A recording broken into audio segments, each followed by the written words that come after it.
धन्य हो गया असम का ये चाय बागान, जहां प्रधानमंत्री मोदी से लेकर मुख्यमंत्री, मंत्री, विधायक तमाम लोगों के पांव पड़े। जो पिछले 5 सालों से कोई सूद लेने वाला नहीं था चाय बागान के इन आदिवासियों का, अब उनकी सूद ली जा रही है।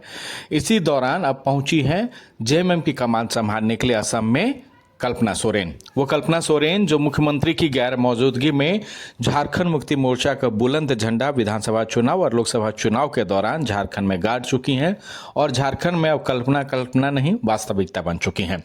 अब तमाम जब कैबिनेट, झारखंड कैबिनेट मुख्यमंत्री से लेकर कई मंत्री अपने पांव पसारने के लिए असम में अपनी सियासी जमीन तलाशने के लिए जेएमएम के लिए कैंपेनिंग कर रहे हैं। अब जो है ये धुआंधार प्रचार जो है अब कमान संभाल ली है गांडे विधायक कल्पना सोरेन, यानी कि मुख्यमंत्री हेमंत सोरेन की पत्नी कल्पना सोरेन ने। इन्होंने सबसे पहले संबोधन से ज़्यादा महत्व दिया है, सीधे सीधे चाय बागान के श्रमिकों के से मुलाकात की, उनके घर गई, उनके लोगों से बातचीत की, उनके समस्याओं को जाना और एक भरोसा दिलाने की कोशिश की कि अगर जेएमएम और मुख्यमंत्री हेमंत सोरेन को अगर आप तमाम लोग साथ देते हैं तो आने वाले वक्त में असम के इन आदिवासियों की समृद्धि का रास्ता मुख्यमंत्री खुद बनाएंगे, क्योंकि उनके पास फॉर्मूला तैयार है। और ये पहली दफ़ा नहीं है कि मुख्यमंत्री ऐसा करेंगे। झारखंड में मैया सम्मान योजना देश की पहली ऐसी योजना है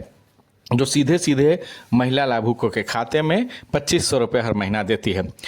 कल्पना सोरेन ने तमाम जो श्रमिक हैं चाय बागान के, इन लोगों से बातचीत की, उन्हें समझाने की कोशिश की और जेएमएम के पक्ष में वोट की अपील की। यहाँ पर वो सीधे पहुंची हुई थी